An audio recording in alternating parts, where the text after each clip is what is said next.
Hello, everybody. It's time for another round of Comic Shenanigans. Spencer has joined us this week, What's up? and he is from Dingus Den. Make sure you check out his channel and all the cool stuff he does over there. I am Steve, part of the team of Rebel Nerd Radio. This is our little side series, Comic Shenanigans, where we just talk about random comic book stuff. In this episode, we are going to be covering the Punisher comic book.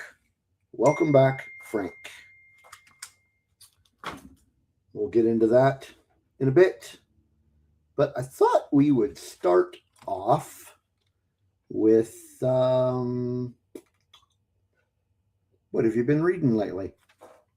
That is a great question. I don't remember why I didn't read much last week. Part of it may have been me being a little bit busy with a couple of things. But I've been catching up on pull list stuff of that came out. Yeah. A bit before that. Specifically, I remember I was reading DC things, and so I actually pulled aside here some of the ones that stood out to me, which might also make an appearance again in some other videos. Well, some of them might. This one I just wanted to highlight it. I really like the Superman book that came out, this new one. It's part Reign of the Superboys. It's a continuation of the Superman stuff, but there's Reign of the Superboys going on right now because they've taken over all the main different super titles. Interesting. Because Superman isn't around at the moment. So what you get now is Superboy Prime right there taking over the main Superman book, which is a lot of fun. I think it's a fun character. But then I know you also read this. There's a Lobo book that came out. That was cool. Yeah, it was. I wrote a review on that one. It was a good book. And then another one I really liked was this Deathstroke one that just came out. Oh, I didn't read that. About the same day as Lobo, so I really like that one. And then I know you were trying to find this one digitally. It's the Superman and Spider-Man first of their two crossovers, which I got this. Yeah. I love this cover with Spider-Ham and Crypto there, and so. Which cover did I get? I can't remember. I didn't see it's still in the bag. I haven't even read the thing yet. I think I just got the A cover. Nice. I think that's. Oh wait, that's a wraparound. Open it up. Oh yeah. There you go. I don't remember who did the art on that one, but that one's pretty nice. Jorge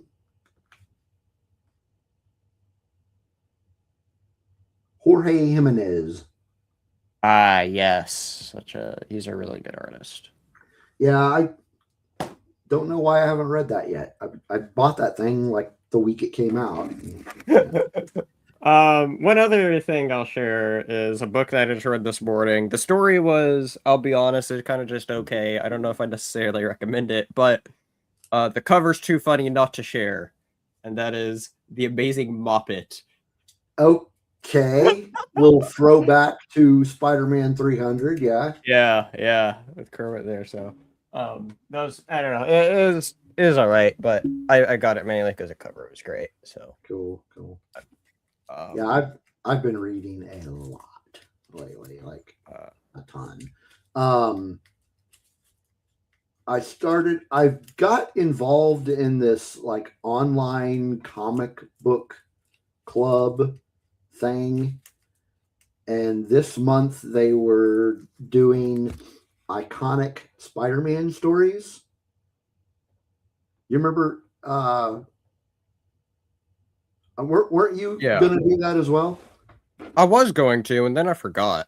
Oh, okay. Oh, I mean, it's only 7 issues, I don't remember. Right? I don't remember how many books it was. It was. I think it was only 7. I think it was only a week's worth. It wasn't very many, but I mean, every one of them was a reread for me. So I was like, yeah, I remember this. but yeah, I read all of those. I read volumes 1 and 2 of the current Amazing Spider-Man run. I haven't quite got to 3 yet.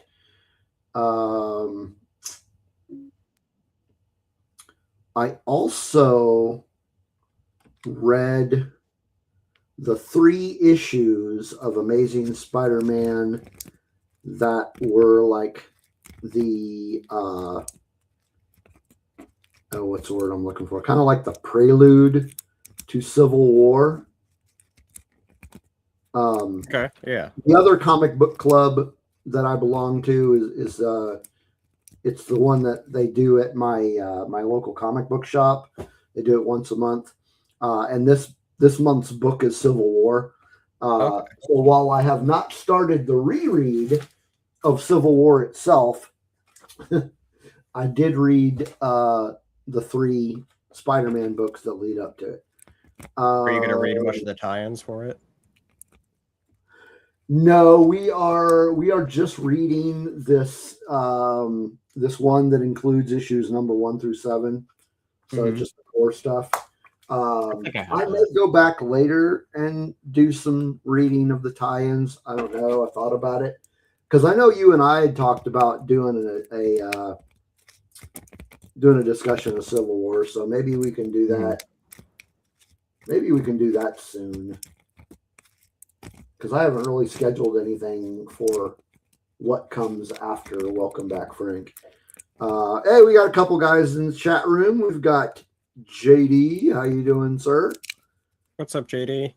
And Steve Spawn. What's up, Steve? Coming in to hang out and talk about Punisher with us. Let me think. What else have I read other than that? On topic somewhat. I read volumes 1 through 3 of the Greg Rucka run of Punisher. Well, reread.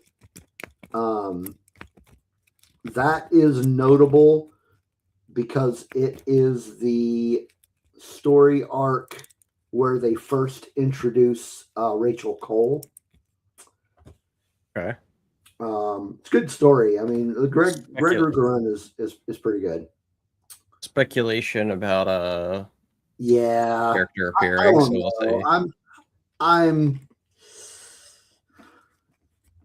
iffy about that. I don't know if they're gonna do that, but I don't know if the big mystery. If they do, you know, for me, it would make a lot more sense for her to be Rachel Cole than it would for her to be Jean Grey. Yeah, that's what I was going to say. Is why would Jean Grey be in a Spider-Man movie? I don't know. That's the thing. Is like everybody's saying it. Just I don't know, man. Jean Grey has nothing to do with Spider-Man. I mean, no. It would make more sense for it to be Rachel Cole because the Punisher's in it, but I guess we'll find out in July. My very first guess, but I haven't really heard it thrown around much, is what's the character name that debuted in Brand New Day? Jackpot? Yeah. Jackpot was my very first guess, but then there's been like no rumors. But there's also been so many rumors where it's like, you know, how many of them have any, you know, credence to it, you know? That would kind of make sense. Now, there was another rumor that I saw early on, and I hated the idea, but I haven't seen it again in a while. There was a rumor that she was going to be Felicia Hardy. I was like, oh, no, that's awful. No way. She doesn't even look like Felicia Hardy at all. No, awful. I genuinely feel like that. Oh yeah, you know what? You're 100% right about that. No, I feel like, you know, the whole Jean Grey thing is just like when people think, oh, who's a Marvel female that's a redhead, and they think right. Grey. I feel like that's where that rumor came from. Yeah. Which redheads are? Yeah, no, it's yeah. Speaking of Felicia Hardy, though, I also read the first 5 issues of the current run of Black Cat. I'm interested in reading some of that stuff. And it's pretty good. What's funny is what prompted me to read that is I have been playing. I've been doing another playthrough of the original Spider-Man video game. Yeah. And one of the DLCs is heavily. It's about Black Cat. So Right. I'd finished that DLC, and I was like, I think I'm gonna read the new Black Cat series. So I started reading that. Who writes that one? Good question. It's a name. I want to say it's G. Willow Wilson. Okay. But So hold I on. know Let me. Yeah, G. Willow Wilson is the writer of that series. I'm interested in checking it out. I know they did 2 previous Black Cat series that were 10 issues long, and both of those were written by Jed MacKay. I'm interested in checking those out as well. Yeah. I've heard good things about the Jed MacKay run. I was in a Discord server, and somebody had suggested that I read Jackpot and Black Cat. I guess that was a mini. I think that was a mini series. Let's look into that. I am interested in reading some of this stuff. The reason that I think I stopped from checking out any of the Jed MacKay stuff was I think it originally spins directly out for. I don't know how directly it's connected, but I know it spins out of one of the Spider-Man series I haven't read, which is why it was. Let me find it. I was looking at it. It's not it came really that out. old. No, it's it's not only a that- 4-issue miniseries. It came out 2024. Yeah. Came out March through Celeste Bronfman is the writer. Yeah, I see it there. It's interesting. Yeah, I'll probably I might read it this week. I don't know. I'm torn between. I really want to get caught up on the current run of Spider-Man. But I also I need got to giant piles behind me I need to read. I still need to read Civil War. I need to read that before Thursday, but I mean, really, I can start on that Wednesday and be done. It's only 7 issues. But I really want to get caught up on the new Spider-Man run. Other than my pull list stuff, I think that's pretty much all I have been reading this week. But speaking of pull lists, what is on your pull list this week? You know what? That's a brilliant question. I totally didn't have the list pulled up. This week, I have 5 books on my list this week. Good God. Good God. Oh, you think that's a lot? Should have seen last week. I mean, mine used to be bigger before I lost my job, but yeah. I have a lot right now. I'm trying to figure out how to trim down some, and I asked them to remove 2. I actually just messaged my comic store today because there's a few books I wanted added. So I added like 3 books, and then I removed 2. So great math there, you know? Shame. But all right, on my pull list this week, wait, what do you have on your, like, hold on, how many is on yours? I have 3 on mine. I have a feeling that 2 of ours might be the same. I could be wrong. Okay. Well, let me I'll show you mine first then. All right, let's do that. My first one is, oh geez, if I could. What else? StreamYard is a lot easier to work with. So I just got to remember how to do that. So my first one is Absolute Batman number 19. I like that Deathstroke right up there. It's Deathstroke right there on the corner, right beside. On the left side. Yeah. So that is on my list. Yep. So that is one of mine on my list. I was right. Okay. Okay. Okay. Good. The second one on my list is Lobo number 2. Yep, that's the other one I was thinking of. I really liked number 1. Number 1 was pretty good. Number 1 was great. So yeah, that's my second one. I've only got 3. So this third one, I gotta say, I'm really torn on whether or not I'm actually going to end up buying this one or not. Okay. I really liked the first one. This is an issue number 3. Really liked the first one. The second one I was kind of meh, but I really like one. I really like one of the characters, and that is really the only reason that it is on my list. But I am referring to Magic and Colossus number 3. Written by Ashley Allen, who has done some awesome work with Magic. So yeah, I don't know. The story is just kind of mediocre, but Gotcha. I do like that character, so I'll probably end up getting it. Yeah, I do feel that like thing because I think right now, at least for me, there's so many. We're seeing so many characters have their own series, and obviously you only have so much of a budget you can spend per month, and so it's hard because I think right now, at least compared to 2-3 years ago, certainly when I started collecting, I think comics are in a better place right now, and so it makes it really hard to really figure out what you want when there's so much good stuff coming out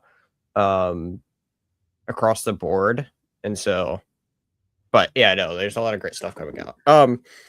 I got the previous issues of everything that's coming out that I am pulling, so I at least can show the next Deathstroke is coming out this week as well. So I'm looking forward to that since I really enjoyed this first one.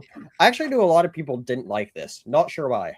I read it. It's on DC Infinite already. This first one, if it is, it might be there next week or something. I don't know. I'll find out. I'll look at it. I've got the Then there is. Or do I? Next issue of the Invincible Universe Battle Beast. It comes back for issue 8, which this is an awesome series. Last month, issue 7, which is this one, started a brand new arc, which is awesome. And then, last but not least, is issue 2 of Imperial Guardians. Oh. Where this one, I actually really like this. It's written by one of my personal favorite comic writers, Dan Abnett, who he does a bunch of great cosmic stuff. And this one's actually signed by this issue 1 that I have is signed by the inker who's I got to meet a couple weeks ago. And so actually he said that I was the first person to get one of these signed, which is cool. But that's what's left on my yeah, I'm not sure if Deathstroke is on or not. The phone app is not. It's not great. Oh, speaking of Deathstroke, a couple weeks ago, I did get a Deathstroke comic. Oh yeah. I got this one for $3. Oh, cool. The original first Deathstroke the Terminator issue. So very nice. I also found 2 for $3, which I was super happy about. Was this Gotham by Gaslight? I've never read Gotham by Gaslight, and I saw it at a bin for $3, and I was like, I need it. That is a good one too. Did you read the new Daredevil #1 yet?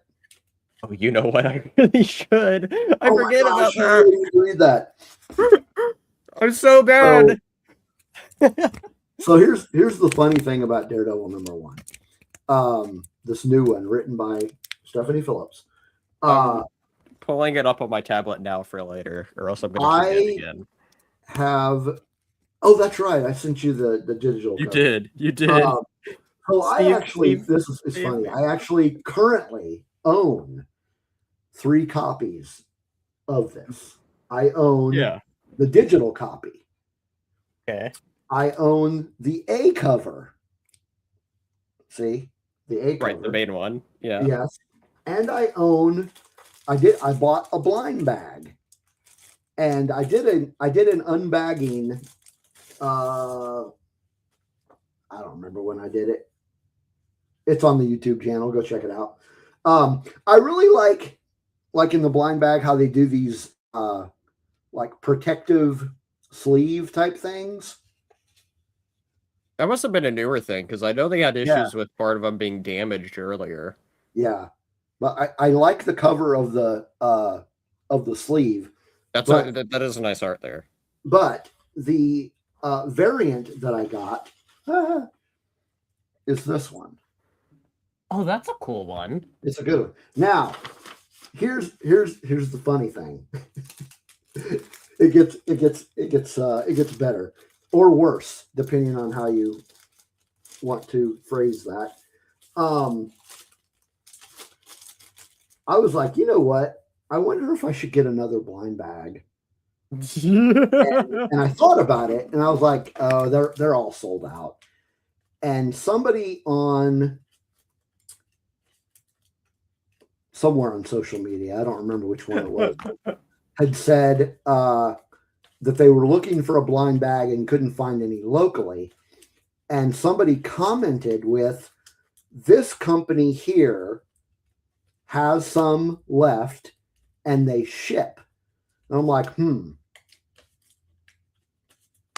So I went to the website and I'm like, I wonder how many they have left.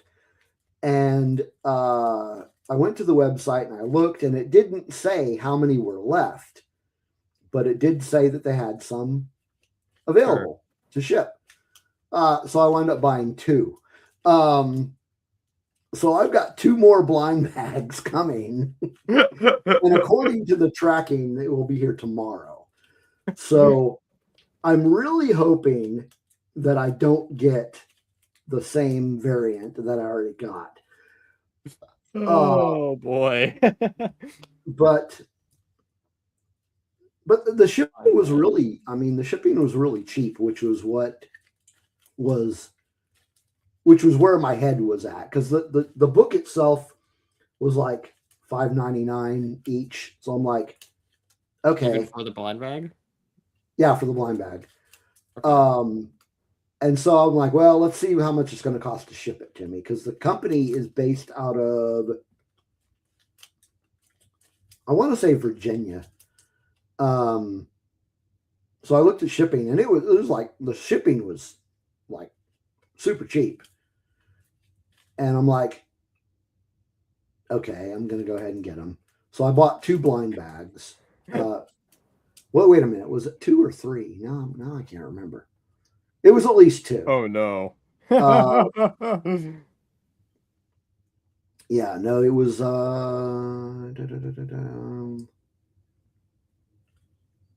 yeah, it was 2. So I've got 2 blind bags, and yeah, according to the tracking, because I get tracking updates, it's actually in Oklahoma City right now. So nice.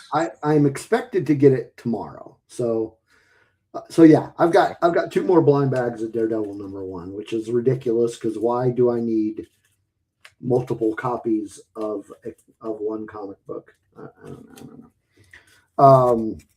In any case, if you haven't read Daredevil #1, folks, I highly, highly suggest it. It is so freaking good. Daredevil is a cool comic book to read anyway, because he's a very cool character. Stephanie Phillips, amazing writer. The artist whose name escapes me. No, it doesn't escape me. Lee Garbett is his name. Amazing artwork. It's just great. Go read it. You really should. Did we go through your entire pull list? Yeah. It was the Imperial Guardians, Invincible, Battle Beast, and next Deathstroke. All right. So, You know what's funny is this is actually a shorter week than both last week's and the week after. oh yeah. So so much stuff. Anyway, All right. So I got some. I figured we'd go over a little bit of news in a little bit. the comic It's book been a lighter world. news week. It has been a lighter news week. Um, there is a first piece of news. There is a tease for the next big X-Men event. It's going to be called DNX.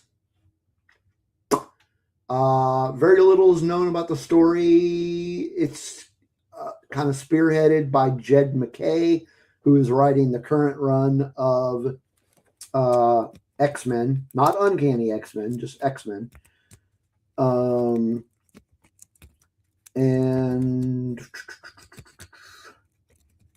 DNX1 has yet to set an exact release date, though Marvel does say it'll see release in September.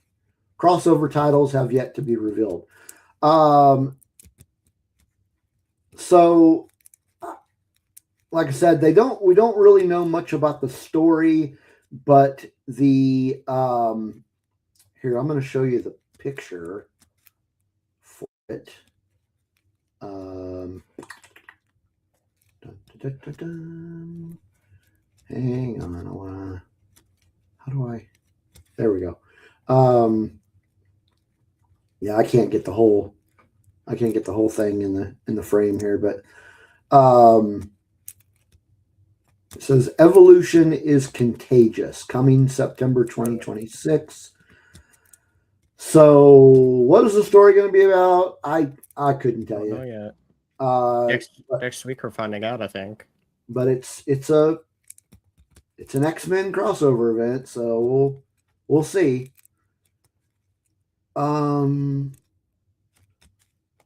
Another event. Actually, I thought this event had already started, but I'm not sure. Oh, maybe it hasn't. There's an event coming out called Queen in Black. Yeah, it's starting soon. Yeah, and the reason that it's in the news or popped up on my news feed was, speaking of blind bags, there's like this blind bag thing happening with Queen in Black. In addition to Queen in Black display boxes being coming available. So the display box is going to retail for $150. Holy crap. Yeah, it ain't that bad.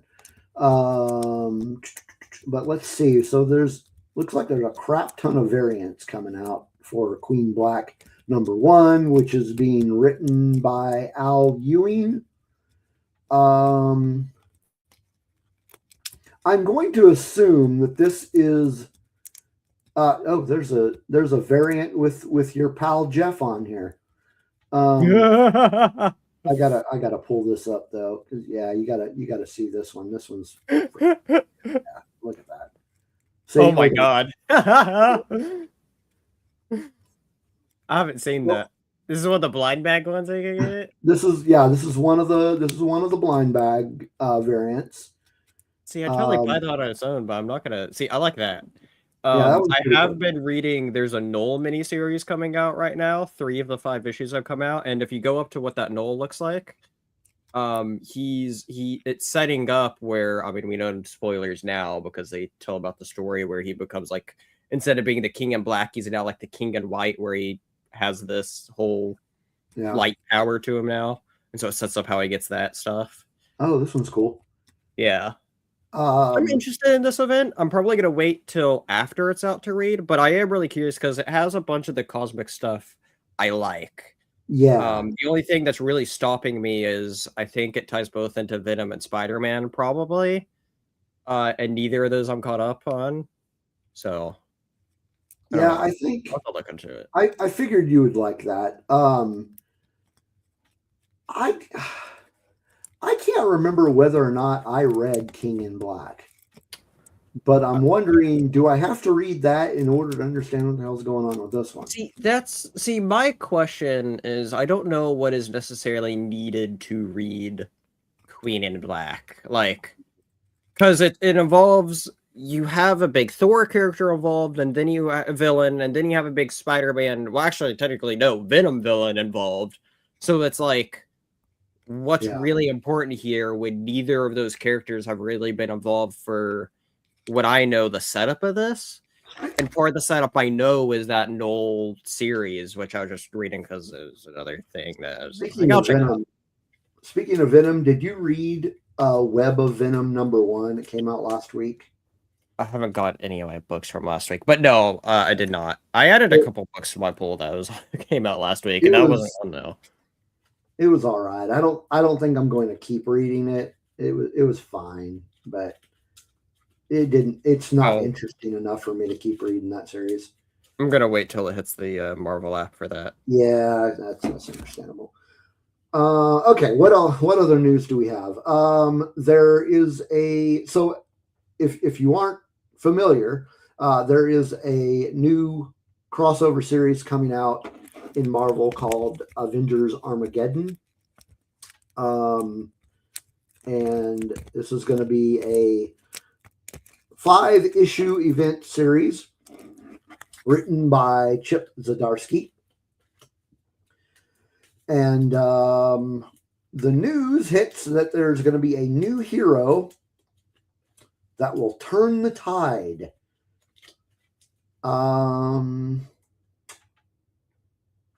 Supposed to rival Red Hulk. It's interesting because it's saying like people I think it's gonna be like Marvel's next century, like not directly century, but like the next century like character, I guess. Yeah. So we'll see. Yeah. So But here's that's the question though: is like, is it going to be something completely brand new? Is it going to be a hero redone? Like, that's I what don't I'm know. wondering. It's really a mystery. It is. So it said there's an article put out by AIPT Comics that says readers following Wolverine Weapons of Armageddon will get more into the mystery hero and the origins of their abilities. Interesting. So now I got to go back and read that. Son of a bitch. I probably won't. I will, it says but he's going to be more dangerous than Red Hulk. Okay. that is interesting. So, I mean, I have not been reading Weapons of Armageddon. I read the first issue. I haven't read any more of it. But I have been reading the current run of Captain America. So I wonder if we're going to get any information about him in that one. I don't know. So, mystery hero coming in Avengers Armageddon, which I'm actually looking forward to that series. I think it sounds cool. Yeah. I don't know if I'll check. I probably won't check out any of it just because like my Polis is, I think where it's at right now is maxed out. But I'm definitely gonna check it out at some point though. It sounds cool. I'm sure I'll probably buy the core issues. Okay, next piece of news. I need to find the link that you sent me. There it is.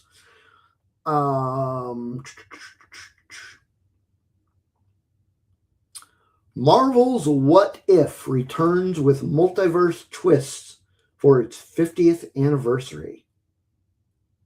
50 years of Marvel What If. 50 years of Marvel What Ifs. So we're getting a new What If Jessica Jones. That will be written by Justina Ireland. Scroll up. I think you missed one. Huh? Did I? Oh, wait, never mind. I see. Go on. Oh, okay. Here we go. The celebration begins in June with What If Uncanny X-Men by Gary Dugan. A What If Thor written by Torin Grunbuck. Man, I just butchered her name. Yeah. But yeah, man, what that name sounds familiar. What of hers have I read recently? Yeah, that's a name I've seen around.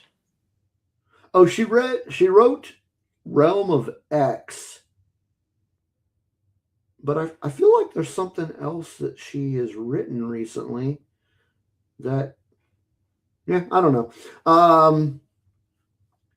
Then Jessica Jones, written by Justina Ireland. Jessica steps into the role of Spider Girl. Interesting. What If Spider-Man, written by J.M. DeMatteis, revisits the aftermath of Kraven's Last Hunt. Okay. Very, very interesting. Yeah, I see there's a total of 8 coming, and I think some of them are cool premises. What If Captain America was unfrozen in 2099, written by Mark Guggenheim. What If the Runaways hadn't run away? Oh, that's kind of unnecessary.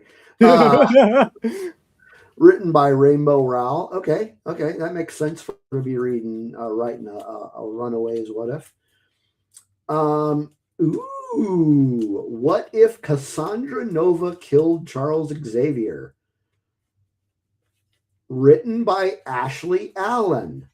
Okay, so that one I'm definitely on board with. Yeah, I'm gonna read that one. But wait a minute, what is this What If Secret Wars? That's so it comes out in July. It says, "What if the Ultimate Universe survived the Secret Wars?" Okay, I jumped to August and didn't see July. Yeah, what if Ultimate Universe survived the Secret Wars? That could be interesting. Yeah. That could be interesting. I kind of like this cover. Man, I wish I'm going to see if I can find a different article that would now screw it, because I can't get the entire thing on screen here. But you could open the image in a new tab. Oh yeah, I could do that. Maybe. Oh, it won't open. Oh, I'll do it for me. But okay. Okay. Just scroll down a little bit. People can see the main bit of it there. That's pretty cool. Yeah, I like that cover. Written by Alex Packnadell. See that? Now that name sounds familiar too. But from where? I mean, there's a lot of new writers coming out that he's writing the Cyclops. I think he's writing the Cyclops thing.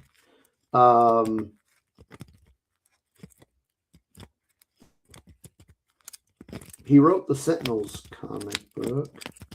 Oh, I did like that first issue. I need to go back and read that. Yeah. All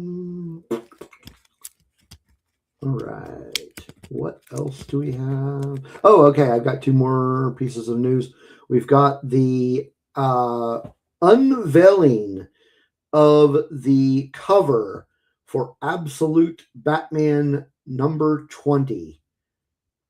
Oh, that looks pretty cool. Yeah, it does. I'm gonna pull it up here.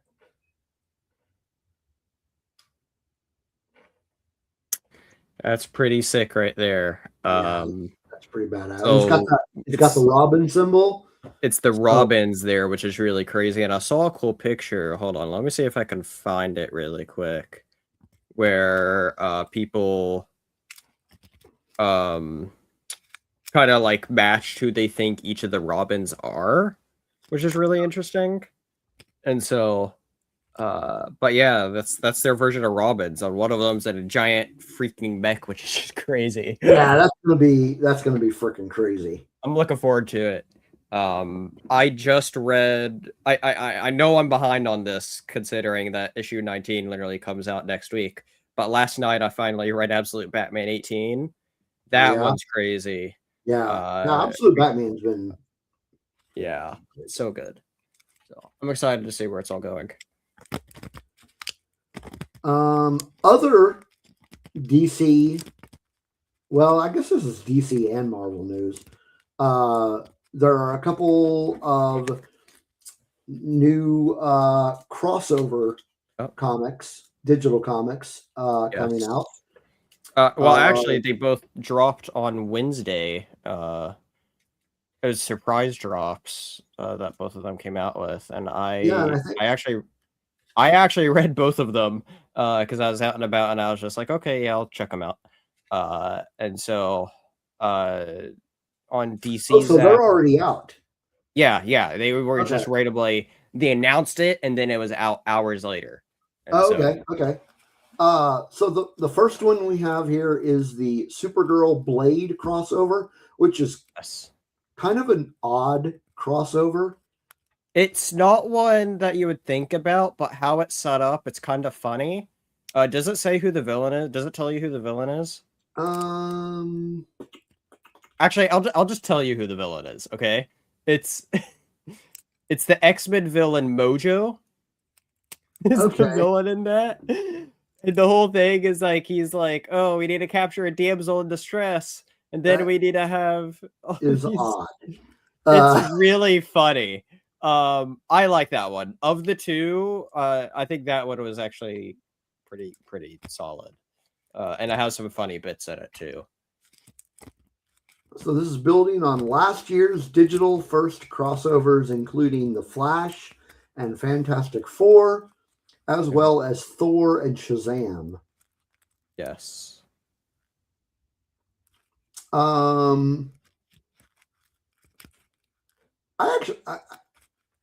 and Shazam, while it wasn't a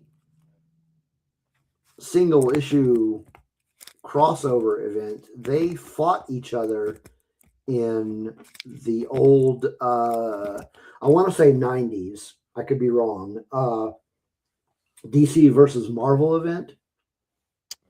Yeah, I haven't read that one. I'd like to sometime though. But yeah, they fought in that one.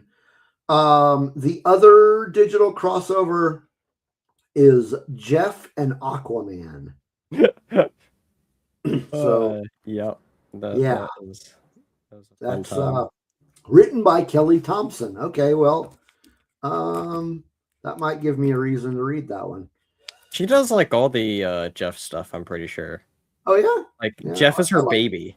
I like Kelly Thompson. Did she create him? Let me check. Did she write the West Coast Avengers run? Let's see. Jeff the Land Shark. Created by Kelly Thompson. Okay. Yeah. Interesting.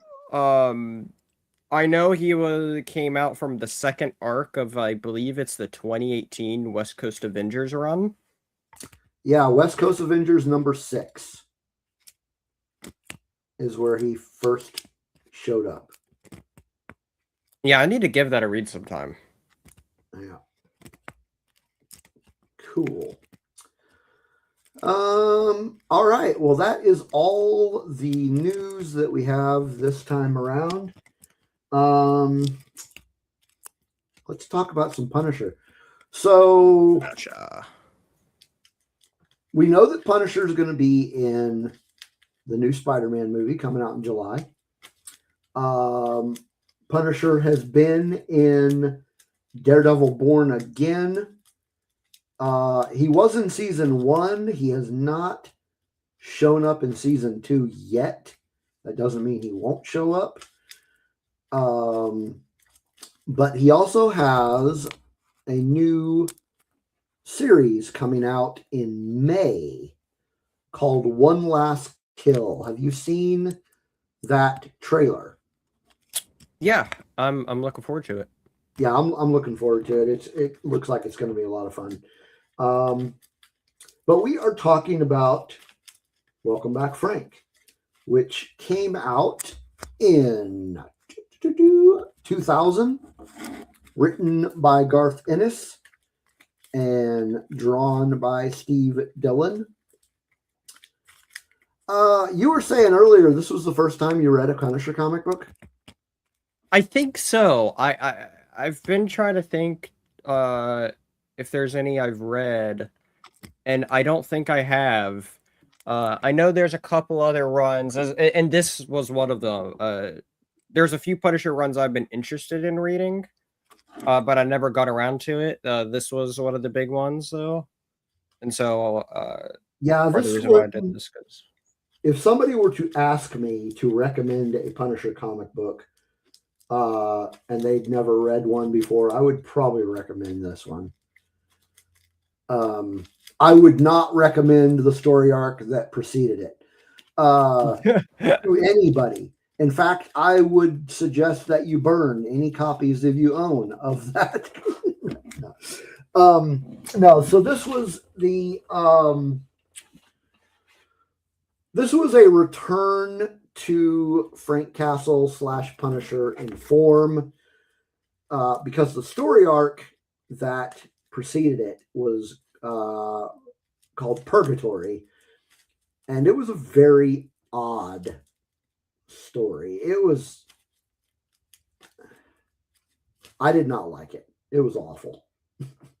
It pitted. Basically, Frank Castle had died and became an angel, and it was just bad. Frankie's an angel. Yeah, no, I've read a lot of Punisher. I've been reading Punisher for a really long time. I actually owned. I don't anymore. I owned a copy of Amazing Spider-Man number 129, which is the first appearance of the Punisher. One of those comic books that actually was worth money at one point in time. And I wound up selling it for more than what I sold or what I bought it for, so that was good. But yeah, I was a big fan of Punisher. I wouldn't say this story arc is my favorite, but I would say it's a very close number 2. Okay. My favorite is a story arc that came out in the 80s called The Suicide Run. Would you say there's much prior reading for that one that needs to be done? Or could you just easily... Not really. I mean, if you know who the Punisher is, you'd be all right. Punisher's the guy that loves to go around and hug people, right? Yeah. But yeah, so Punisher, Welcome Back, Frank. He comes back to New York and he starts hunting this Ganucci family. Just right off the bat, starts offing these mafia folks, and the leader of this crime family is Ma Ganucci, and this book introduces a lot of interesting characters into the Punisher mythos, I guess you could say. You get the Russian, who he has a pretty I don't know if I'd call it epic, but it was a pretty rough battle for Frank when he fights the Russian. And then you get the introduction of characters such as Martin Soap, who is a really bad police detective who gets assigned the Punisher task force, gets assigned to lead the Punisher task force. And then you get the introduction of characters such as Joan the Mouse, who she's not a mouse, and I don't know why they call her the Mouse, but for some reason she was always referred to as Joan the Mouse. And then Blippo, and then Spec Dave, who so did you ever watch the 2004 Punisher movie? I need to. I have not seen it. So it was very, very loosely based on this story. And I mean very loosely. Because those three characters, Spacker Dave and Blippo and Joan, all appear in that movie. But that's pretty much where the adaptation ends, because it has nothing to do with the Ganucci family. It doesn't even take place in New York, which we won't get in. We won't get into. It was a good movie. It was a good movie. I don't think it was a good Punisher movie. If they'd have called it something else, I think it would have been fine. But yeah, it takes place in Florida, and it's like, what? Punisher GTA edition, apparently. Yeah, it was really odd. I mean, it was, like I said, it was a good movie. It had John Travolta in it as the main antagonist. But I did like the introduction of the three neighbors, the Dave and Joan and Blippo. It also introduced. It did have the Russian in it as well. Cool. So it was interesting that they introduced those characters in that movie. I did not care for that as a Punisher movie, because there was just too much that like stepped away from any sort of canon.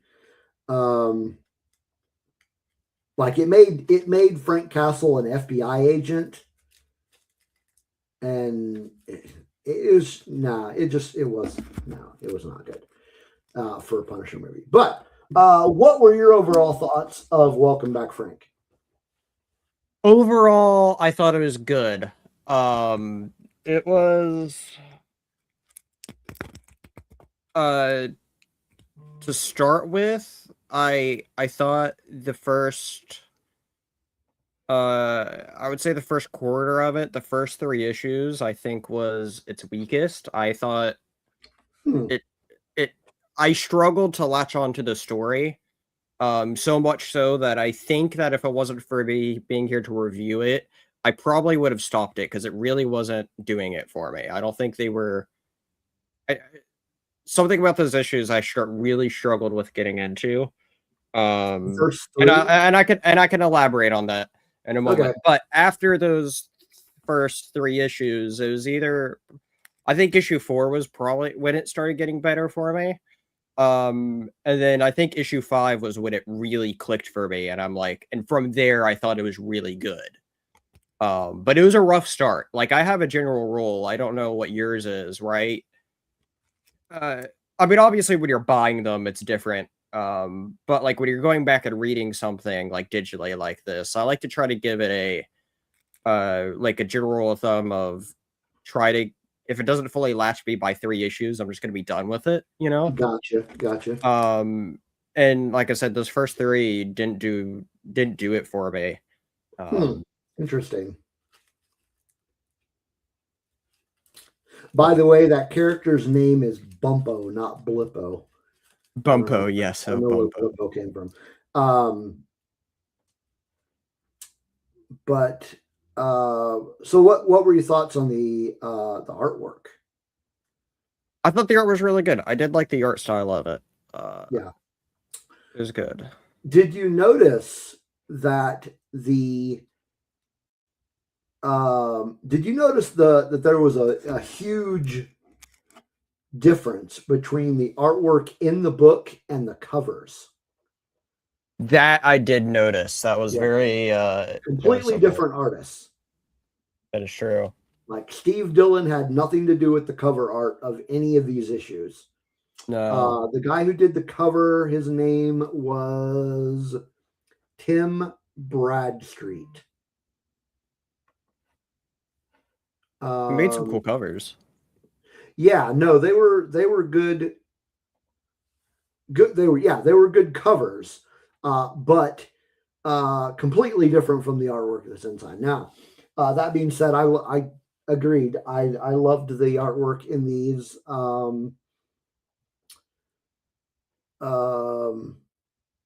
I loved the writing. Garth Ennis is one of those. Like when you talk about Punisher, the Garth Ennis run is always. It seems like it is always the one that is brought up when people talk about Punisher comic books, because this was like,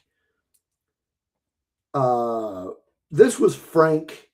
What is the word I'm looking for? This was like textbook Frank Castle stuff.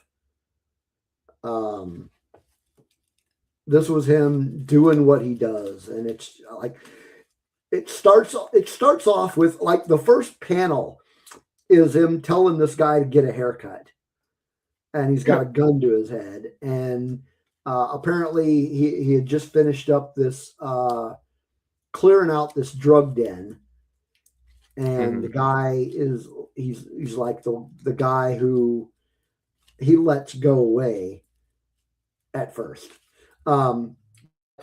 But then it gets into the whole Ma Ganucci thing. Now, for anybody who has read any of the old Punisher stuff, you are not going to see Micro in this comic book. Which, when I first started reading this one, I was like, this is weird. Why is Micro not in here? But this is Frank by himself. He just does not have the tech that Micro provided, or the, for that matter, the intelligence. And by intelligence, I mean like Frank is intelligent, but I mean, he doesn't have like what's another word for intelligence? Because Micro had like Wisdom? A lot of inside information. Insight. Basically, Micro was there to feed him information. Sure. So he did not have that going for him, but it didn't seem to slow him down, because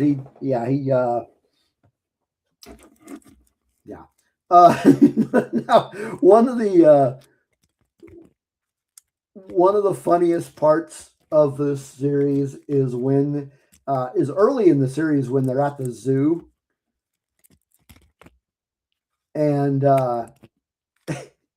and he clocks that polar bear. Oh yeah. Hey, come on, man. But his whole point was like, he jumps into this polar bear den at the zoo because he's being chased by the mafia family, and they follow him into this thing, and so he punches this polar bear to piss him off, and then jumps out of the den after they've already jumped in, and the polar bears just tear them apart, and it's just like, Frank, dude, why are you punching that poor polar bear? But any specific moments of the story that stood out to you, like anything that you particularly liked or disliked, for that matter? And that part was cool. You know, I was finding it funny that I was just saying how issue 3 didn't work for me overall. But I did like the way that issue opened, because that was when he had the flamethrower and such. That was fun. Yeah. See, I'm scrolling through right now to think of other specific, to see what other specific moments there were that I really liked. I can't think of what else. I'm trying to think of what other action scenes there were that was really good. Well, I will say I think this book had some really good particular setups with things. Where I'm sure this is something that you're going to get into in a little bit, but we got to see these other, I guess, other killers you could say that are set up The throughout the book. copycats. Yeah. Yeah. Sure. And I thought a lot of the stuff going on with the priest in particular was really intriguing. I mean, I thought they were all interesting people that they were setting up this entire time. Hmm. And as you go on, one of the things of what really made the book cook for me, especially by the end of when I got into like issue 5 in particular, was you're seeing how it's a story where everything revolves around Punisher in a way, where not saying that other comics don't necessarily do that, but like the narrative of the story is it's all about Punishers at the core, and everybody's kind of reacting around him. Versus other stories are you're directly following this main character through a maze, right? Versus this story isn't kind of like that traditional storytelling, which may have been what also didn't make the first 3 issues click for me. Like, I am curious if I went back and reread those, if they would work better for me. Hmm. Um, because the main reason why they didn't work for me is I was reading them and I was like, I don't fully get why Punisher's doing this. Why should I care that Punisher's doing this stuff? I get Punisher is this, meant to be badass character where he, shuts down all the crime stuff. And that's part of what I found intriguing here about, particularly with these copycats, is they're looking at him and then they're like, are we really that different from each other when we're doing the same thing at the end of the day? Right. Yeah.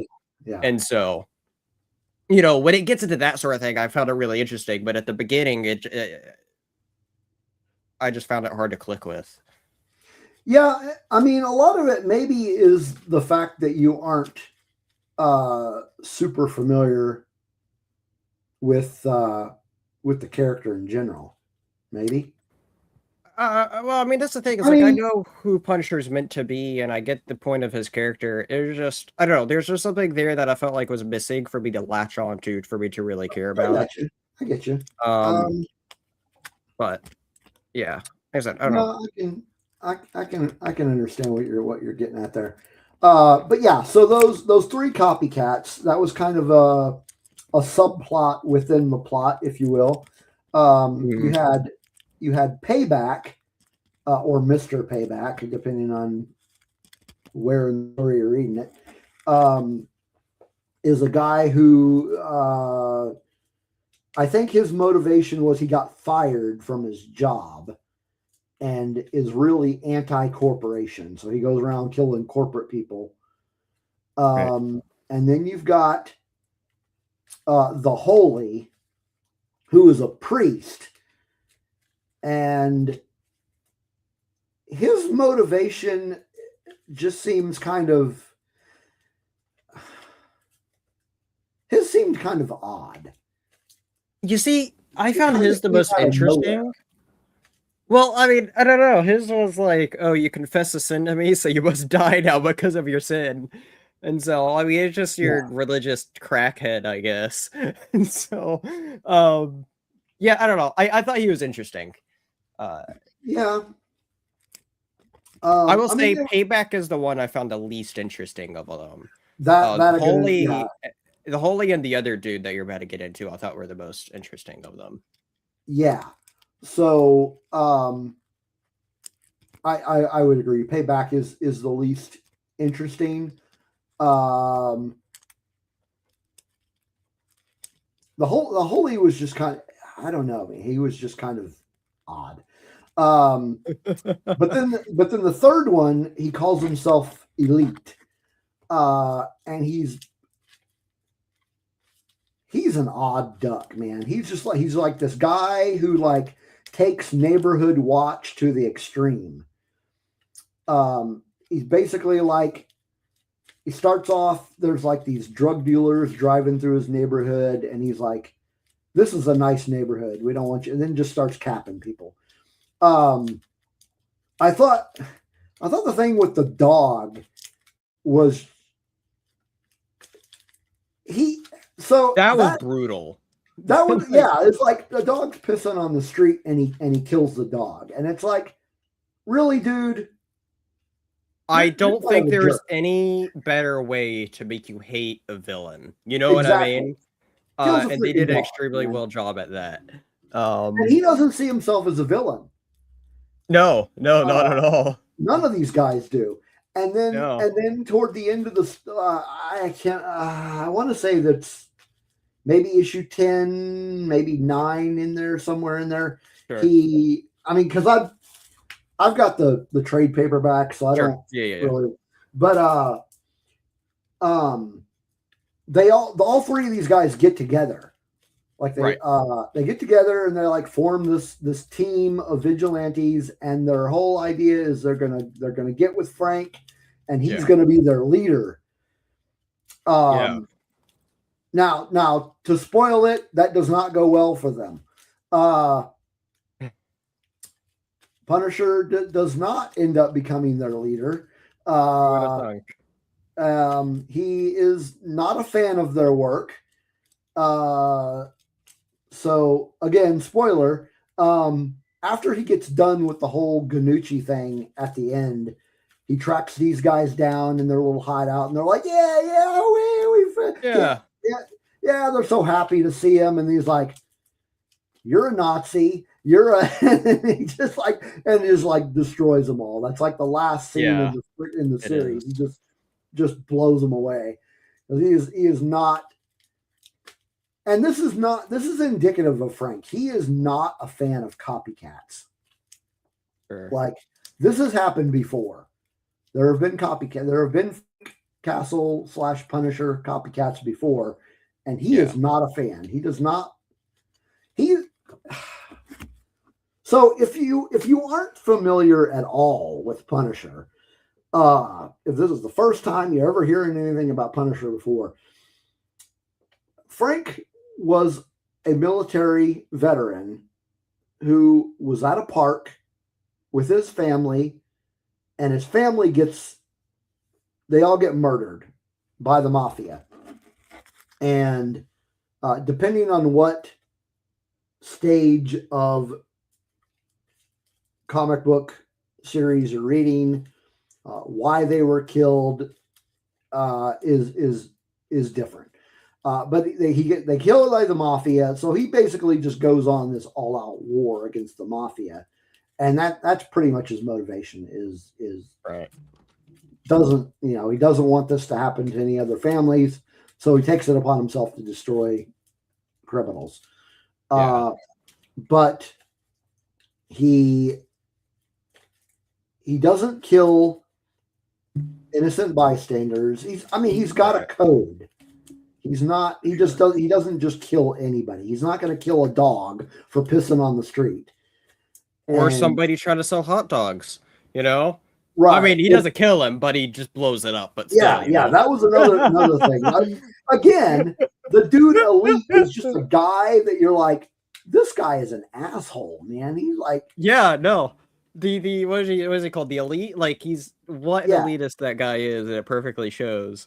And this dude has a family. But see, so here the scene with the elitist where he's sniping, and then like his son is like, "Oh, it's time for whatever." It was just crazy, and he was just there sniping up in the bathroom.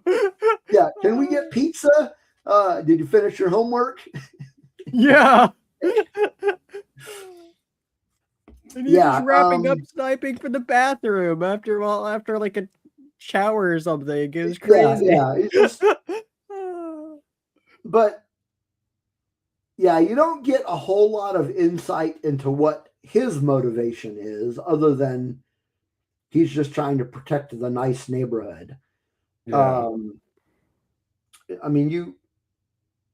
That was the one downside of these three characters, is you really don't get a whole lot of insight into what got them where, like, other than their own like monologues. You don't get a whole lot of backstory into what brought them to the point they are now. But again, they weren't like major characters except for this storyline, because at the end of the storyline, they're all dead. So right.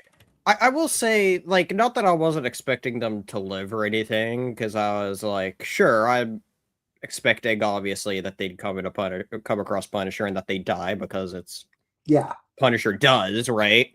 But yeah, I yeah, will say I did find all this setup to lead to, I think, a underwhelming resolution for that plot line, especially when that was something I thought was really cool. Because I thought all those characters, especially two of them, I thought were really intriguing.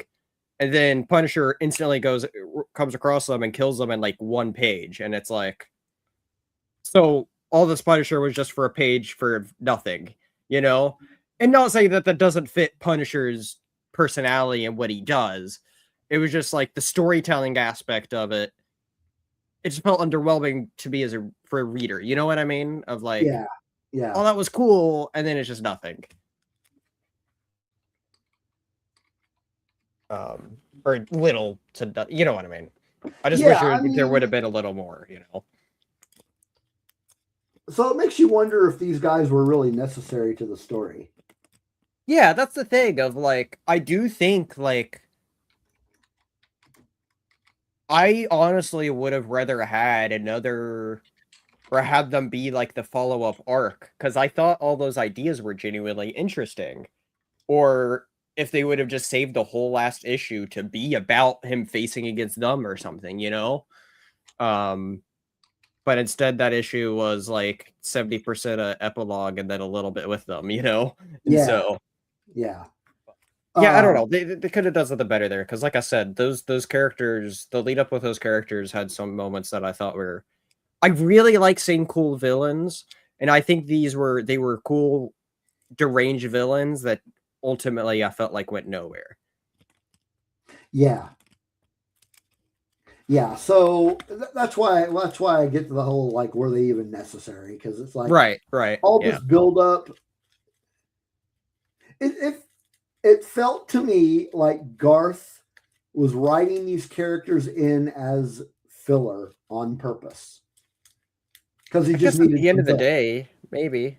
Yeah, I don't Yeah. know. Um, what were your thoughts on the whole dynamic of Soap and uh oh crap, what was her name? Molly, I can't remember her last name. The other cop. Uh Right. Yeah, I know who you're talking about. Molly, her name was Molly.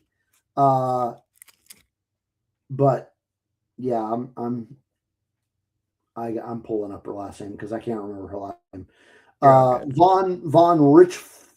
Yeah, that's why I can't remember it because it's hard to say. What do you think of those two? I mean, I think it was a solid. They served their part in the role that they had to serve in the story. I think they did a really good setup with really showing Soap, and they had good reasons to be together and all that. Especially as they were both like, well, we're at the bottom of the gutter here, you know, where we got to be stick together for all this, you know. And so I thought they were good. I liked them. I think. Yeah. So Martin Soap actually shows up. He was not in the 2004 movie, but he was in the movie. I'm trying to remember the year. It was called Punisher Warzone. Yeah, Uh, yeah, came out in 2008. 2008. So Yeah. it was not at all related to the 2004 movie. Okay. It was Ray Stevenson played Frank Castle, and no shade to John, who plays Punisher in the MCU, but Ray Stevenson to me is the definitive live action Punisher. You know, watch that one. It was great. I think he did a much better job than Tom Hardy. Or wait a minute, it wasn't Tom Hardy. What the hell is his name? Thomas Jane. Thomas Jane was the one in the 2004. But it was a lot more. The Punisher Warzone movie was a lot more faithful to the source material. It actually had Micro in it. Wayne Knight played him, and I thought he was a perfect casting choice to play Wayne Knight or to play Micro. Nice. It had the so one of Punisher's main antagonists in the comics has always been Jigsaw, Right. and he was the antagonist in Punisher Warzone. I'll have to check it out. Point being, Martin Soap was in that one. But yeah, I thought the dynamic between those two was like you got the one who's just a terrible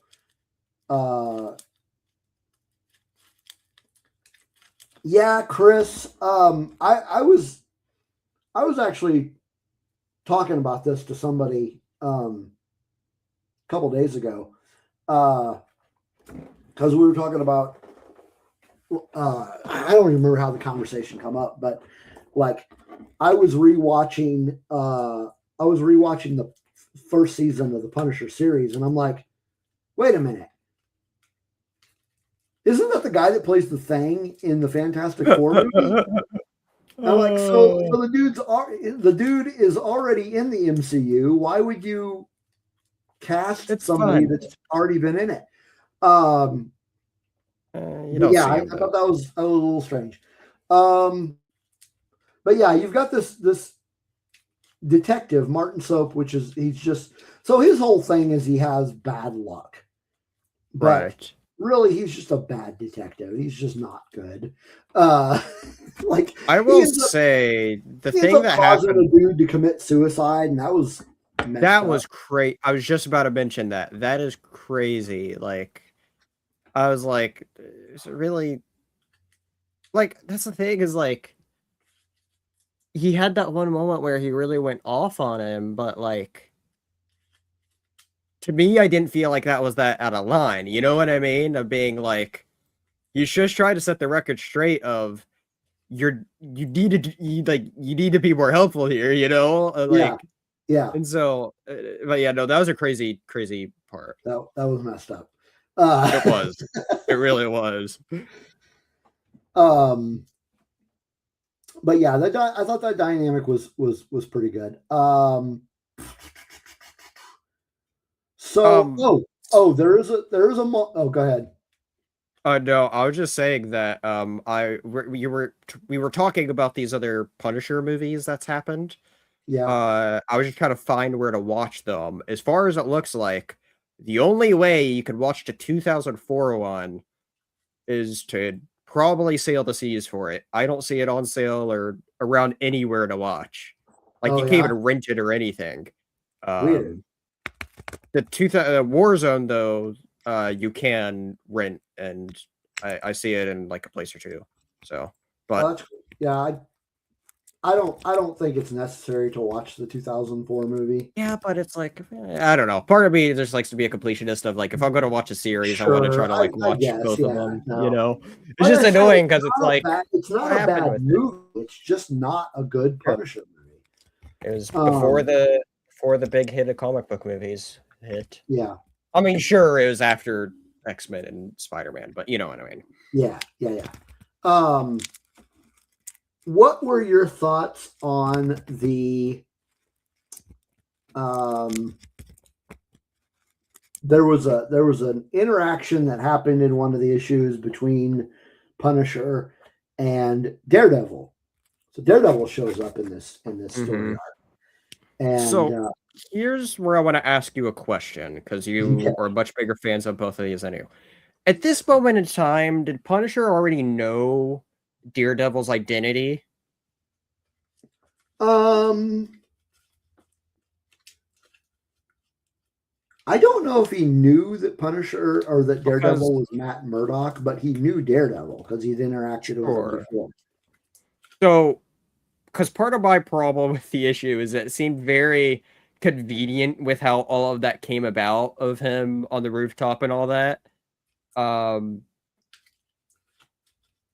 it seemed like he was almost anticipating him, and like kind of already having a sense that there is a link between the two. And so, like I said, I was just, like I said, it was just convenient, and it kind of took me out of it for a moment when I was reading it the first time, because I was just like, this is, like I said, it was just convenient. And so, but as far as the part where the whole gun thing with Daredevil, that was a very interesting interaction within itself there, though. Yeah. I did like the way Punisher pushed him. And trying to get him to make that moral decision, and the decision was he was never going to let him like make that decision anyway, because there's like no firing pin in the damn thing. But no, I thought that was interesting, and we actually see that scene in live action in the Daredevil TV series, the Netflix one. Mm-hmm. Like there's a scene where almost panel for panel. Oh yeah, you're right. That was a good part. That was a pretty good part. Yes. Yeah. But oh man, what else can we say about Welcome Back, Frank? I mean, well, there is a big character we haven't talked about yet that I've been waiting to touch on. Okay, who? That's the Russian. You mentioned him at the beginning, but we haven't delved into him yet. Okay, yeah. Let's talk about the Russian. So, what you were talking about favorite moments, and I realized that there are two of my favorite moments throughout this whole thing actually involves the Russian. One of them is his introduction, where you see those soldiers go into the house, and then one of them runs out naked with a gun wrapped around his neck, and so that was really funny. I will say, actually, too, both of these scenes, this one and the next one I'm about to bring up, is really interesting. What do you think about how the tone of these comics are? Because something we haven't mentioned is that this is part of when Marvel did the Marvel Knights imprint. This was also earlier on when they did it, like 2-3 years after it first started. And the whole thing with Marvel Knights is this is meant to be adult comics, right? Like these are your more mature, and this will like really let characters get darker. And so like that's when I know Daredevil is a big part of it. Punisher here, obviously. We got Moon Knight part of it. I don't remember the other character. Oh, Black Panther was a big one. Christopher Priest did Black Panther then, which was really good.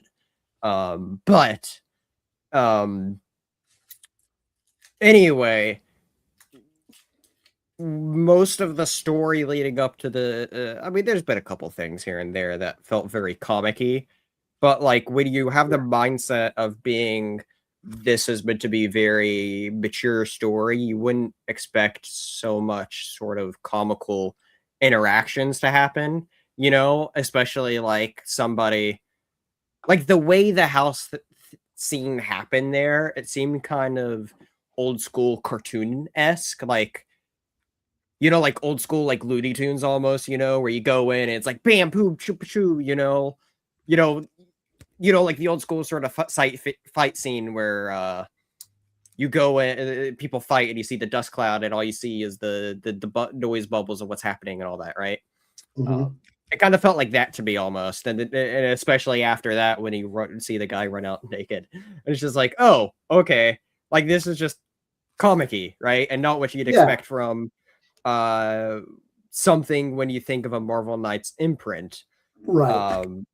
But I thought that was a really cool way to set up his character, though, because you know, you see this, like, it's not just a normal soldier squad. Like, they set up like these are the an elite team of soldiers, and then he just takes them out, right? And so I thought that was cool.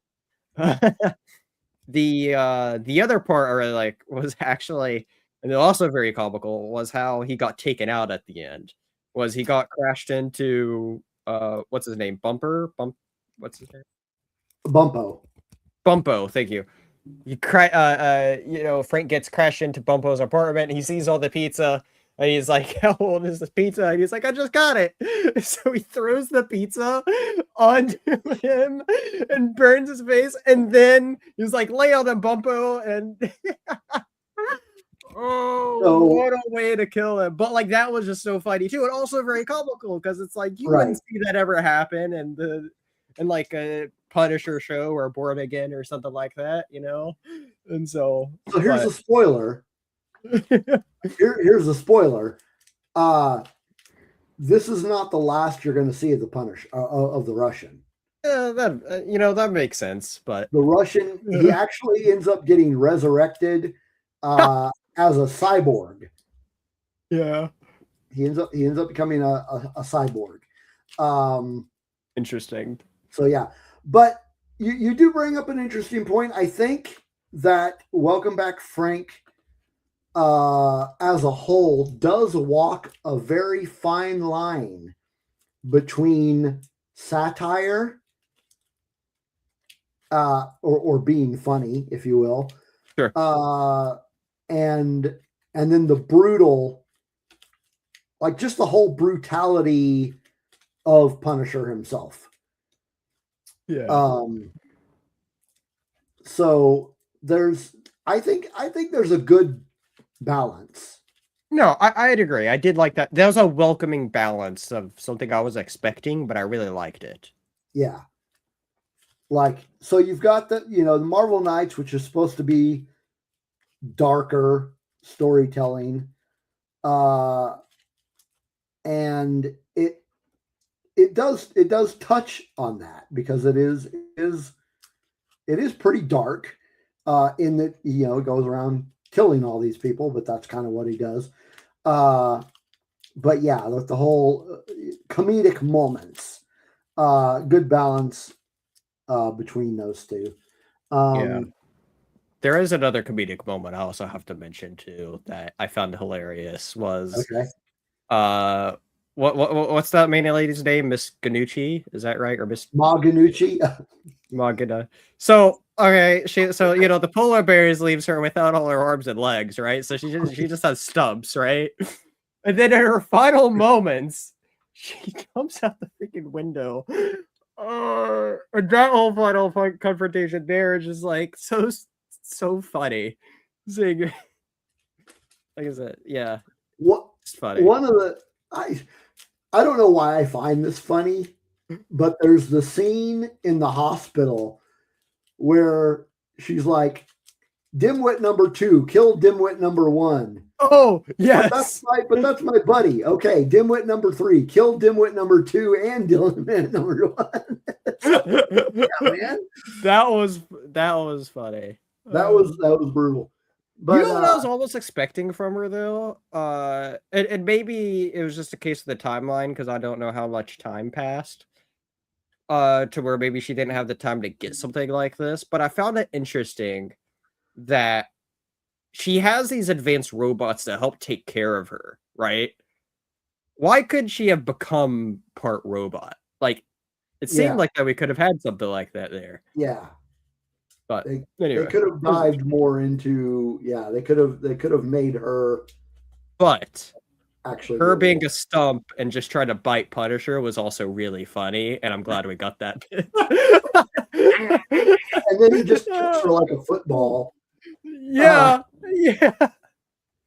No, another moment in there that I thought was kind of hilarious was when Punisher shows up at her doorstep with the dead Russian, and you see all of those guns just drop. Yeah, they're like, "Yep, fuck this." Yeah, I'm out. You cowards! Like, yeah, no, we can't stop that. Yeah. You're on your own, man. Yeah, I liked all that. so funny. Yeah.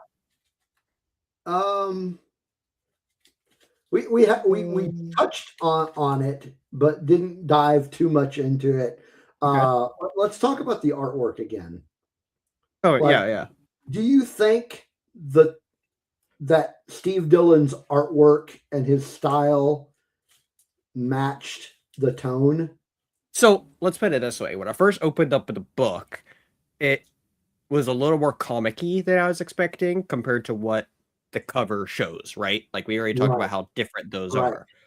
But by the end, right, like when it's after reading everything, I can say I think it does fit because I think his art style arguably perfectly reflects this balance that you were just talking about of the seriousness and comiciness to it all. right,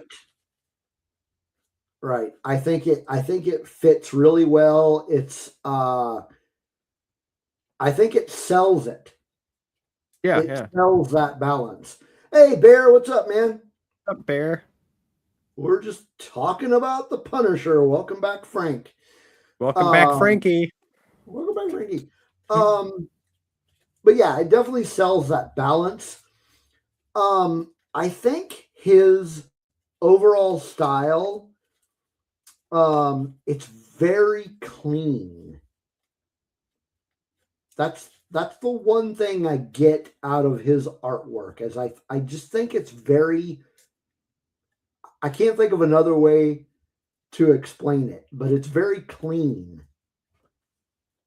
Yeah, no, it was a good, it was a just genuinely a really good art style for it all, I think. I Yeah, the art I think was really solid. I don't have any notes on the art really. Um, so Steve Villain, I'm trying to think of what else he has done. Um, I know that he teamed up with. This isn't the first time he teamed up with um, Garth Ennis, because he also teamed up with him in the Preacher series See, I for need to read Preacher. DC Vertigo. So Okay. that was Garth Ennis and Steve Dillon. Um, I might be reviewing Preacher sometime sooner than later with Castro. oh, I really? know like two of his favorite ever comics. I think Preacher is probably his favorite ever. I could be wrong. Don't quote me on that. But I Yeah. also know he loves this run as well. He loves Garth Ennis in general, and so like he loves this Punisher run too. So when I told him I was reading this, he was really excited that I was finally delving into it because he's been telling me for over the like I've known him for at least 2.5 years at this point, maybe longer. And that whole time he's been telling me you need to read both of those series.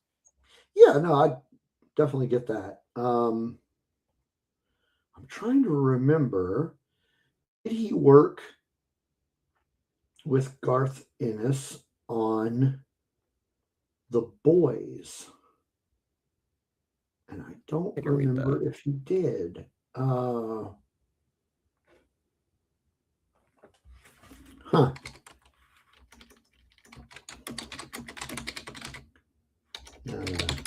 Or the comic book series The Boys. Because Garth Ennis wrote it. Okay, it was not Steve Dillon. It was a guy named uh, Derek Robertson. Okay, so it was not Steve Dillon. But Steve Dillon's done a lot of stuff. He has. I'm looking at what he's done here. It's a good. There says Punisher goes points, shoots, and then things go boom. That's accurate. Punisher is definitely one of those most tragic characters in Marvel. It's up there. You know what I love is that like meme where it's like Punisher and Batman together and they're Punisher's like I lost my they lost the opposites of each other so they're like oh we push each other Yeah. at the park or whatever. Anyway, I mean two of the So most a friend of tragic mine characters. often refers to Punisher as Batman with a gun. Um, and while Yeah. I can see that correlation, I don't necessarily agree with that correlation because I think there's deeper issues involved with both of them. Also being that Punisher does kill. I mean, he's not like that's his whole thing. Like Batman is like, I will not kill. Punisher, that's like he's gonna kill everybody. I mean, that's his whole thing. He goes and kills these mobsters. Sometimes in very funny ways. But all right. Well, do you have any final thoughts on Welcome Back, Frank? Yeah, I mean, I think overall it's a pretty solid read. I would say it's still a solid starting place, even though it didn't fully click for me right away. I would just say with the disclaimer, like, if it doesn't, if somebody is like me where it didn't click with you right away, give it a little more and it would. I hope. Like I said, at the end of the day, I'm glad that I stuck around for it, and it wasn't just something I kind of just abandoned. And I'm like, oh, I don't get why people love this so much. Because by the end of it, I liked the second half, other than the underwhelming bit at the end, very end, I should say. I liked everything else in that second half of the story, and so, I think it was a pretty solid read overall. So, what does this story make you want to read other Punisher stuff? Yeah, I'm definitely interested in it. It's funny you said that because last night I was like, I want to try to read an issue or two or something, and if you remember when we first talked about doing this, I found like a full reading order of Garth Ennis's Punisher. Mm-hmm. And the second thing listed on this person's list, even though when I was looking into it a little more last night, some people put it afterwards, is Marvel back in the early 2000s. They only had a couple series of them. Did something called Marvel Double Shots. There is a Marvel Knights Double Shot, and I don't know why, but it's something that they've never digitized. It's something that they've never, as far as I can tell, put back out there, except for in some complete Punisher collections. So, like, if you got like a complete Garth Ennis Punisher collection, you could check it out there. But digitally, there's like no way to check it out unless you were to go elsewhere. Mm-hmm. And the elsewhere, it's like I said, it's not a digital version; it's the scanned copy of it. And so I was just like, okay, I guess I won't read that then. So, yeah. But point is, though, yes, it does make me interested, so much so that I started looking into it, and I couldn't find the next thing that was on the list. So the next thing would be the next Punisher series that he wrote the first arc of, and then he didn't write an arc, and then he wrote it afterwards.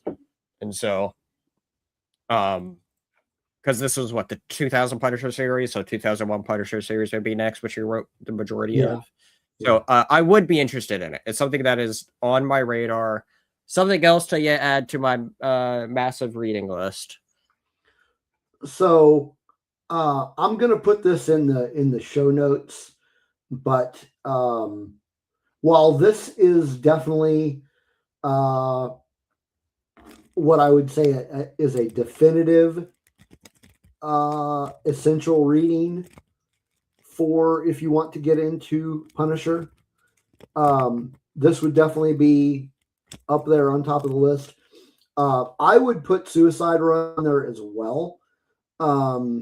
But some other things that I would put on there is I would suggest reading, at the very least, read the first issue of Punisher War Journal. Okay. That one is from like 1988. But interesting thing about that, like the writer, his name was Carl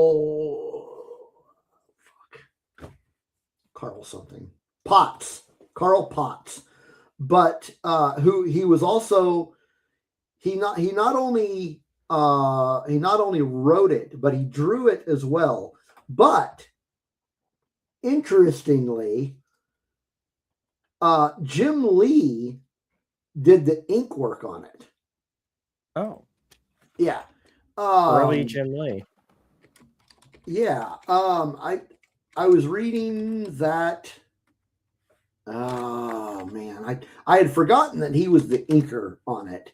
But I was looking at other people's lists of like definitive Punisher reading material, and I would agree with that one, because I think Punisher War Journal, at least that very first issue, is a good place to start as well. Cool. Another run that I would suggest is the Punisher run. It's actually a lot newer than Welcome Back, Frank, but it's a Punisher run that started in 2016 and was written That's by one I was. Becky. What's that? So that might be one that I was wanting to read. The 2016 one? Yeah, there's a couple newer Punisher runs that interested me. That might have been one of them. Yeah. So Becky Cloonan was the writer of that run. Steve Dillon also, he did the artwork for it. I know he started doing the artwork for a bit of that one. Let me. Yeah, he did the artwork for at least issue number 1. I know that. He did it until he passed away. Right. But that was a good run. Yes, that is one that's on my list. Okay, the good. other one. Well, okay, I'll see if I can find the other one. Hold on. That's a good run. Man, I can't think of what else I would. So, see, this is one that's probably very not up your alley, but this just shows how much our tastes are different. I'm wanting what the other Punisher run I want to read is the 2009 one, where it begins in the Dark Reign era, in 2000, like I said, 2009, and where that leads is the whole Frankencastle, which then goes into his own Frankencastle miniseries. That's the other one I want to read. Yeah, I didn't care for Frankencastle. I also say here in 2012 they did a Space Punisher miniseries. Yeah, that one was not good. Bear says this podcast is just a secret comics anonymous meeting that promotes comic book reading. Now a skin in Rivals. Is Punisher now a skin in Rivals? Well, Punisher as a character, Frankencastle has a skin in Rivals. Okay. It's been there for a few months now, but yeah. You know what? I'm trying to remember. Oh, I mean, okay, I mentioned it earlier. I would definitely check out the Greg Rucka run of Punisher. I'm trying to remember. There was a 2022 run by Jason Aaron.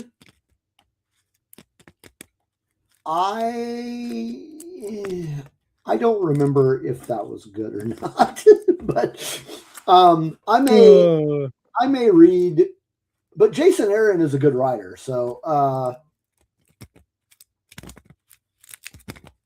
I may. Oh, that's the run where you got the new symbol that people was like, "This sucks." Oh, that's why. Yeah, that's why. Okay, never mind. That was not a good run. I didn't like that one. Yeah, that was. I think that man, wasn't that the one where he is? Oh my gosh, it's been a while since I read it. And I actually didn't read it all, because at some point I was just like, yeah, I'm tapping out on this one. Wasn't it like he was working with the hand? It was just a weird. It was just a weird storyline. However, that being said, there is a new run that has started. Oh my gosh, how many? issues into it are they right now? You know what's funny is that is also from the Jason Aaron one, is what you were just talking about. Yeah. Okay, so Punisher number 3 comes out on April 29th. So there are only 2 issues into it, so it's a good place to start. But it is written by Benjamin Percy. And Right. so far I like it. I do like it. I mean, you really can't go wrong with Benjamin Percy, in my opinion. He does some really good stuff. Anyway, closing thoughts. Go check out Welcome Back, Frank. It's a good place to start. Like I said in the show notes, I'm going to throw up my own opinions for essential Punisher reading. And if you got any comments about it, the chat is talking about Marvel Rivals. Yeah. So if you got any comments, share us your thoughts about Welcome Back, Frank. And we'll be back either with Spencer or somebody else will be talking with me about another comic book thing here on Comic Shenanigans, all a part of Rebel Nerd Radio. We may talk about Civil War, or it might be something else. I don't know. We'll talk about it. There's still a lot of other stuff that's on the schedule that I just haven't actually scheduled. At some point, Justin's supposed to come on here and talk to me about Age of Apocalypse, which does remind me. So if you've been watching a comic book series here on Rebel Nerd Radio, outside of Kryptonite Chronicles and the Batcave, all of the other side series, I'm basically what is the word I'm looking for? I'm basically absorbing them into Comic Shenanigans. So the Mutant Chronicle stuff, when I want to talk about X-Men, we'll do it here. When I want to talk about Daredevil, we'll do it here. So we're not going to have so many different series. I'm kind of combining it all into Comic Shenanigans. Like I said, with the exception of Kryptonite Chronicles and the Batcave, those 2 are still going to be on their own. So hope you guys enjoyed our talk about Punisher, and that you'll come back and hear us talk about other comic book stuff. Chris, what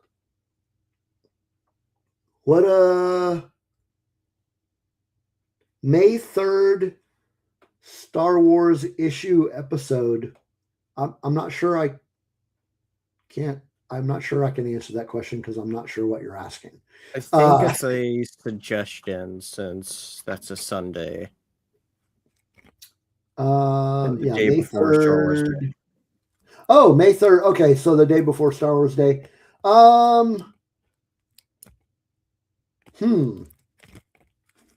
That's a thought.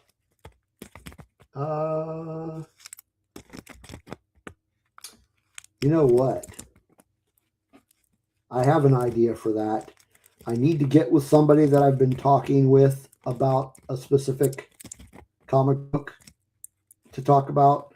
I will see if they are available on the 3rd. If not, I will go with a completely different idea. But yeah, we'll do something on May 3rd that's Star Wars related for sure. Nice. What it will be, I do not know. That is how many weeks away? That is 1, 2, oh geez, that's only 3 weeks away. Yeah, I'll have to come up with something. But yeah, thanks everybody for hanging out with us in the chat. And hope you come back for more Comic Shenanigans. Later.